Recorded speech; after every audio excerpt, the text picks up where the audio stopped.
Hi hello నమస్తే welcome back to my channel MMV Telugu channel. Hello my dear lovely family members and friends, మీరందరూ ఎలా ఉన్నారు? నేను చాలా బాగున్నాను. మీరు కూడా చాలా బాగుండాలని మనస్ఫూర్తిగా దేవుణ్ణి కోరుకుంటున్నాను. ఈరోజు మనం మౌనమేలనోయి పార్ట్ 32లోకి వచ్చేసాం. 31లో ఏం చెప్పుకున్నాము? వత్సల్ విజయాన్ని చూస్తాడు. చూసి నువ్వంటే నాకు ఇష్టము, సో నువ్వు అను, ఈ పెళ్ళి క్యాన్సిల్ చేసేస్తాను, నేను ఇంటికి వచ్చి మాట్లాడతాను అని అంటే, లేదు సార్, మీరు మీకు నక్కకి నాగలోకి అనుకున్నంత తేడా ఉంది, అయినా మీరు నాతోటే ఉన్నారా ఏంటి? మీకు అంతకుముందు అమ్మాయిలతోటి పరిచయం లేదా ఏంటి? అందరినీ ఇలానే పెళ్లి చేసుకుంటారా? సో మీ జీవితంలో ఏదో జరిగింది అని చెప్పేసి అక్కడే ఆగిపోకుండా మూవ్ ఆన్ అయిపోయింది అనేసి అంటే, ఇంకా ఆమె గొంతు సీరియస్గా పట్టుకొని, ఏంటి ఎక్కువ మాట్లాడుతున్నావు, నా గురించి నీకేం తెలుసు అని అంటాడు. ఇక అంతలో షాపింగ్ ట్రయల్ రూమ్ నుంచి దేవ్ వస్తాడు. దేవ్ వచ్చేసి విజయతోటి, ఏంటి ఇంకా సెలెక్ట్ చేసుకోలేదంటే, మీ ఫ్రెండ్ సెలెక్ట్ చేస్తే వేసుకోవాలనుకోలేదు, నువ్వు సెలెక్ట్ చేస్తేనే మన నిశ్చితార్థానికి ఆ డ్రెస్ వేసుకుంటాను అని అంటే, సరే అని చెప్పేసి దేవ్ ఉప్పి తప్పిపోతూ వత్సల్ పక్కన ఉన్నది లేనిది కూడా పట్టించుకోకుండా ఇంకా ఆమెతోటి షాపింగ్కి వెళ్ళిపోతాడు. అలా కొంచెం సేపటికి వత్సల్ని చూస్తే, వత్సల్ బార్లో ఉన్నాను అని అంటాడు. ఇక ఆ తర్వాత ఎంత చెప్పినా కానీ అతను వెనకపోయేసరికి విజయాన్ని ఇంటి దగ్గర డ్రాప్ చేయడానికి అని చెప్పేసి దేవ్ విజయతోటి వెళ్ళిపోతాడు. తర్వాత వత్సల్ కూడా వాళ్ళ అమ్మ గుర్తొచ్చేసి ఇంకా తాగింది చాలు అనుకొని ఇంటికి వెళ్ళిపోతాడు. ఇక ఆ రోజు రాత్రి వత్సల్ మళ్ళీ టెర్రస్ మీదకి వెళ్ళి సిట్టింగ్ వేసేస్తాడు. ఈవినింగ్ వత్సల్ తాగి రావడం స్వర్ణలతాదేవి గారు చూశారు. ఆమెకి చాలా బాధగా అనిపించింది. ఎందుకు అతను ఇలా తయారయ్యాడు అని చెప్పేసి బాధపడతా ఉంటుంది. నిన్ననే చెప్పాడు కదా ఇంకా తాగనమ్మా అని, మళ్ళీ ఎందుకు తాగుతున్నాడు అని అనుకుంటా ఉంటుంది. ఇక డిన్నర్ టయానికి కూడా అతను దిగి రాకపోయేసరికి, సౌమిన్, నీ తమ్ముడు తినడానికి కూడా రాడా? ఏమైంది ఈ మధ్య వాడికి? ఒక్కసారి కనుక్కో, వాడు ఎందుకో దేని గురించో బాధపడుతున్నట్టున్నాడు. ఈరోజు ఇంకా తినడానికి రాలేదు. నాకు తెలిసి ఇంట్లోనే ఉన్నాడు కదా, ఎందుకు రాలేదు? మళ్ళీ తాగుతున్నాడా అని అంటూ అడిగింది. అందుకు సృజతి మాట్లాడుతూ, నేను వెళ్ళి చూసి వస్తాను అత్తయ్య, మీరు ఉండండి సౌమిల్ గారు అని అంటూ వత్సల్ గదికి వెళ్ళింది. అక్కడ వత్సల్ గదిలో అతను లేకపోవడంతో డాబా మీదకి వెళ్ళి చూసింది. అక్కడ అతను తాగుతూ ఉండటం చూసి బాధతోటి వెనక్కి తిరిగి వచ్చేసి, అతనికి ఆకలిగా లేదంట అత్తయ్య, తర్వాత తింటానన్నారు, కాసేపు ఆగాక నేను తీసుకువెళ్ళి ఇస్తాను అతనికి భోజనం అని అంటూ చెప్పింది. అయితే సృజతి వచ్చిపోవడం అనేది కూడా వత్సల్కి తెలియలేదు. అతను విషయ బాధలోనే ఉన్నాడు. తనలో తాను మాట్లాడుకుంటున్నట్టు, దీన్ని ఎలా ఒప్పుకుంటాను? నువ్వు నాకు అక్కర్లేదు అని నువ్వు చెప్తే నేను వింటాను అని అనుకుంటున్నావా? నా దురదృష్టం చూడు విజ్జు, ఈరోజు నేను నీతో ప్రేమలో ఉన్నాను అని తెలుసుకున్నానా? కానీ ఈరోజే నీ ప్రేమకు నేను దూరం అయిపోయాను. కానీ ఈ మూర్ఖపు హృదయం నేను చెప్పేది వినిపించుకోవట్లేదు. నిన్ను బాధ పెట్టాలని నాకు లేదు, అలా అని నీకు దూరంగా ఉండాలని లేదు. నువ్వే నా ప్రపంచంలో ది బెస్ట్ ఉమెన్వి అని నేను అర్థం చేసుకోలేకపోయాను. నువ్వు నాకు దూరం అయ్యాకే నీ విలువ నాకు తెలిసింది. నువ్వు నాకు ఎప్పటికీ అందవా? నేను ఎప్పటికీ ఇలానే ఉండిపోవాలా అని అంటూ తనలో తాను బాధపడుతూ, అవును విజ్జు, నన్ను వదిలేసి అతన్ని పెళ్లి చేసుకుంటాను అంటున్నావు కదా, నిజంగా నువ్వు అతనితో సంతోషంగా ఉన్నావా? నువ్వు నిజంగా ఉండగలవా? లేక నువ్వు నా ముందు నటిస్తున్నావా?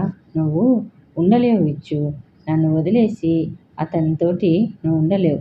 ఎందుకంటే నువ్వు నన్ను ప్రేమిస్తున్నావు. నీ కళ్ళల్లో నా పట్ల ప్రేమను చూశాను, బాధని చూశాను. మా అమ్మ నేను బాధపడితే ఎంత బాధపడుతుందో నువ్వు కూడా నేను తాగి ఉన్నప్పుడు అంతే బాధపడ్డావు. నువ్వు విసురుగా అక్కడి నుంచి వెళ్ళిపోయావు. కోపంగా వెళ్ళిపోయాను అని నేను అనుకున్నావు కదా?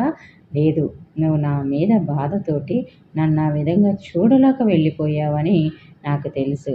అయినా సరే ఇక నేను నీ గురించి ఎక్కువసేపు నేను ఎదురు చూస్తూ ఉండలేను. ఏది ఏమైతే అదయింది.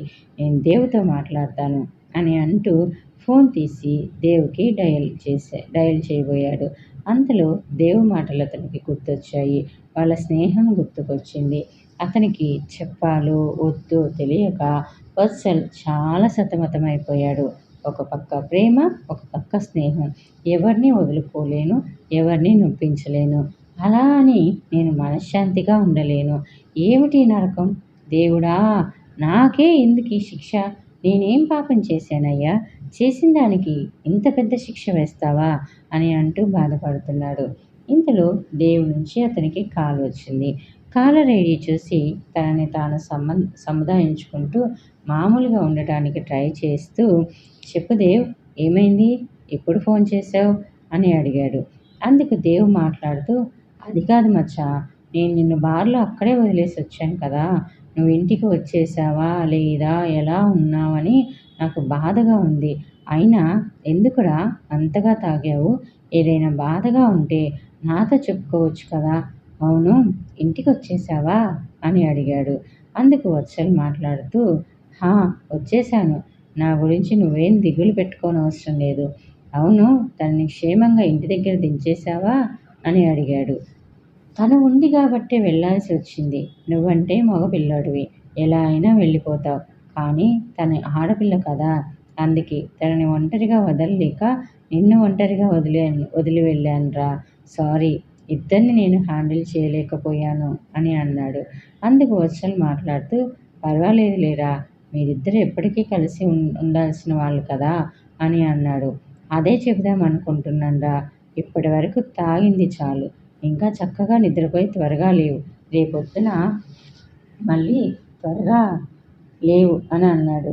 అందుకు వత్సల్ మాట్లాడుతూ, ఎందుకురా అంతగా చెప్తున్నావు అని అడిగాడు. అందుకు దేవ్ మాట్లాడుతూ, అరే స్టూపిడ్, అందుకే తాగింది ఇంకా చాలించు అని అంటున్నాను. రేపు నా ఎంగేజ్మెంట్ రా. నా ఎంగేజ్మెంట్కి నువ్వు ఉండాలని చెప్పాను కదా, తప్పకుండా నువ్వు రావాలి. అలానే ఆంటీ అంకుల్ వాళ్ళందరినీ కూడా పిలిచాను అని చెప్పు అని అన్నాడు.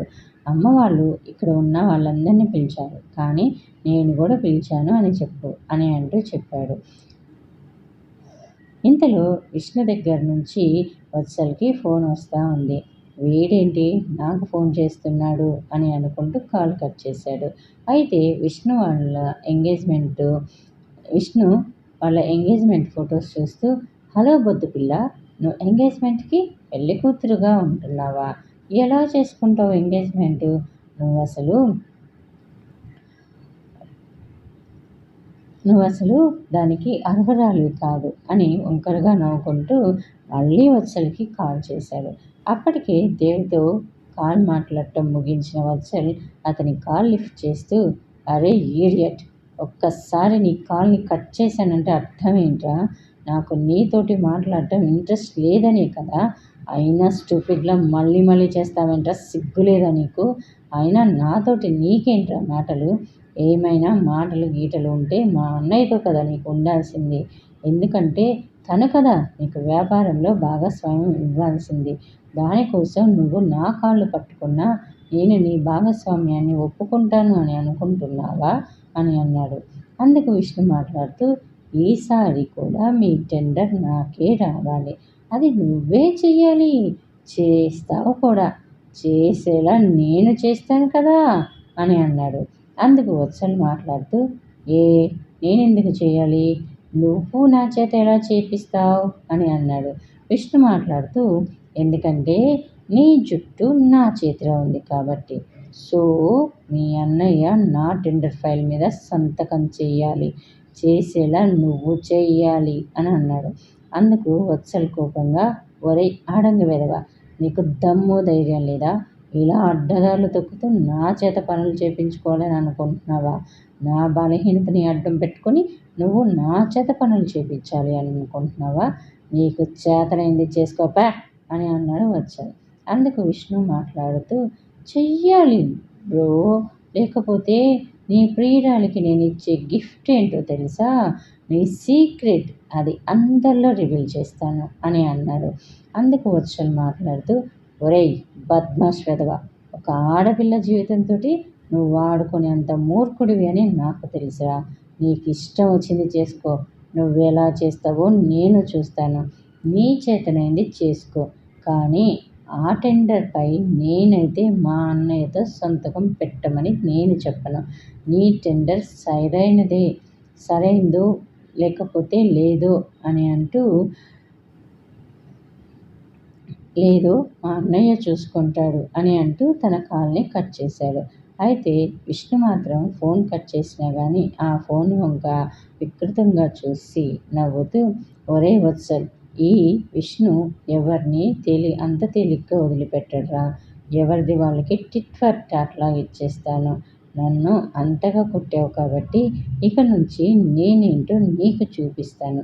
చుక్కలు చూపిస్తాను అనేసి తను నవ్వుకుంటూ ఉన్నాడు. ఇక ఇక్కడేమో అర్ధరాత్రి దాటినా కానీ విజయకి నిద్ర పట్టడం లేదు. ఎందుకంటే ఆమెకి వత్సల్ గుర్తొచ్చి కళ్ళ నిండా నీళ్లు నింపుకుంది. ఎందుకు సార్ ఇలా చేశారు? ఈరోజు నేను ఇంతకు ముందే మిమ్మల్ని ప్రేమిస్తున్నా అని మీ దగ్గరకు వచ్చి ఒప్పుకోవాలి అనుకున్నాను. కానీ ఇంతలోకి దేవ్‌తోటి నా పెళ్లి నిశ్చయమైపోయింది. రేపు నా ఎంగేజ్‌మెంట్. అంటే సగం పెళ్లి అయిపోయినట్టే సార్. ఇప్పుడు మీరు నన్ను ప్రేమిస్తున్నా అని చెప్పారు. కానీ నేనెప్పుడో మిమ్మల్ని అడగాలి అనుకున్నాను. మీరు నన్ను ప్రేమిస్తున్నారా అని. కానీ అడగలేకపోయాను. ఆ తప్పు నాదే. కానీ నా జీవితంతో ఆ దేవుడు పదే పదే ఇలా ఎందుకు ఆడుకుంటున్నాడో నాకర్థం కావటం లేదు. ఇప్పుడు నాకు ముందు నొయ్యి వెనక గొయ్యిలాగా ఉంది. ఈ పెళ్ళిని వద్దని అమ్మకి చెప్పాలి అని అనిపిస్తుంది. అలా చెబితే ఎందుకు వద్దు అని అంటది. కారణం చెప్పాలి. అంటే మన మధ్య జరిగింది చెప్పాలి. అలా చెబితే అమ్మ బ్రతికుంటుందో లేదో కూడా తెలియదు సార్. నాకేమైనా పర్వాలేదు. నా జీవితం ఎలా అయిపోయినా పర్వాలేదు. కానీ మా అమ్మ, మా చెల్లి ఇద్దరూ బాగుండాలని నేను ఈ పెళ్ళికి ఒప్పుకున్నాను సార్. కానీ ఈ విషయం మా అమ్మకి తెలిస్తే మా అమ్మ పరిస్థితి ఏమిటో ఆలోచిస్తుంటేనే నాకు భయంగా ఉంది సార్ అని అంటూ ఏడ్చేసింది. ఇంకా నెక్స్ట్ డే, ఏంటి చిన్న తల్లి, ఆలస్యంగా నిద్రపోయావా ఏంటి? ఈరోజు పొద్దున్నే లేవాలి కదా, లేచి కాఫీ తాగు అని అంటూ వాళ్ళమ్మ తనని లేపింది. ఏంటమ్మా పొద్దున్నే లేపేస్తున్నావు? ఇంకొంచెం సేపు పడుకోనివ్వచ్చు కదా అని అంది విజయ. అందుకు నీలిమ గారు మాట్లాడుతూ, ఏమిటే ఈరోజు నేను ఈరోజు ఏమిటో మర్చిపోయావా? ఈరోజు నీ ఎంగేజ్మెంట్. లేలే, బంధువులందరూ వస్తున్నారు. ఇంకా పెళ్ళికూతురు ఇలా నిద్రపోతూ ఉంటే అవ్వా చూసేవాళ్ళు ఏమనుకుంటారు అని అంటూ ఆమెను లేపింది. ఇక విజయ తప్పదన్నట్టు తన క్లోజెట్ దగ్గరకు వెళ్ళి తనకు కావలసిన డ్రెస్ తీసుకొని ఫ్రెష్ అవ్వడానికి వెళ్ళింది. ఇంతలో నీలిమ గారు కాఫీ చేయటానికి వెళ్ళింది. కాఫీ తాగటం పూర్తయ్యేసరికి ఇరుగు పొరుగు అలానే బంధుజనాలు వచ్చేశారు. అందరూ ఆమె తలకు నూనె రాస్తూ ఎంగేజ్మెంట్‌కి ఆమెని మళ్ళీ మంగళ స్నానాలు చేయడానికి రెడీ చేస్తారు అందరూ. ఇంతలో నీలిమ గారి అన్నయ్య, వదిన వచ్చారు. వాళ్ళని చూస్తూనే అన్నయ్య, వదిన బాగున్నారా? రండి రండి అని అంటూ లోపలికి ఆహ్వానించింది. అతను వస్తూనే నీలు, విజయ్ ఎక్కడా అని అడిగాడు. అందుకామె లోపలికి రండి, తను రెడీ అవుతుంది రండి అని అంటూ కూర్చోబెట్టి వాళ్ళిద్దరికీ కాఫీ, టీలు, టిఫిన్లు ఇచ్చింది. అంతలో శాలిని ఫోన్ చేసి రెడీ అయిందా నా కోడలు అని అడిగింది. అందుకు రెడీ అవుతుంది అని అంటూ కూతురి గదికి వచ్చేసరికి విజయ తల తుడుచుకుంటూ ఉంది. అది చూసిన నీలిమ గారు, చిన్నా బ్రేక్‌ఫాస్ట్ తినేసుండు, మీ అత్తగారు మళ్ళీ ఫోన్ చేస్తారు. ఇప్పుడే ఫోన్ చేశారు, నువ్వు రెడీ అయ్యావా లేదా అని. త్వరగా గుడికి వెళ్ళాలి అని అంది. ఆమెకు బ్రేక్‌ఫాస్ట్ తినడం ఇష్టం లేకపోయినా ఎలాగోలాగా కష్టపడి కొంచెం అయితే తినింది. ఇంతలోకి శాలిని అండ్ సాగర్ ఇద్దరూ అక్కడికి వచ్చారు. వాళ్ళని చూసిన నీలిమ, దేవ్ ఎక్కడా? మీతో రాలేదా అని అడిగింది. అందుకు శాలిని మాట్లాడుతూ, తను తన ఫ్రెండ్ అయిన వత్సల్ని తీసుకుని గుడికి డైరెక్ట్‌గా వస్తాను అన్నాడు అని చెప్పింది. అది విన్న విజయ, నిన్ననే నన్ను దేవుని చూసి తట్టుకోలేకపోయాడు. ఈరోజు ఏకంగా నిశ్చితార్థం ప్లస్ పెళ్ళి. అది చూసి ఎలా తట్టుకుంటాడు అని బాధపడింది. ఆమె గుండెల్లో ఎవరో కత్తితో పొడిచినట్లుగా అనిపించింది ఆమెకి. ఆ రోజు పొద్దున్నే తయారయ్యి బయటికి వెళ్తున్న కొడుకుని చూస్తూ స్వర్ణగారు, "వత్సా, ఈరోజు ఎక్కడికైనా వెళ్తున్నావా? లేకపోతే ఆఫీస్‌కి వెళ్తున్నావా?" అని అడిగింది.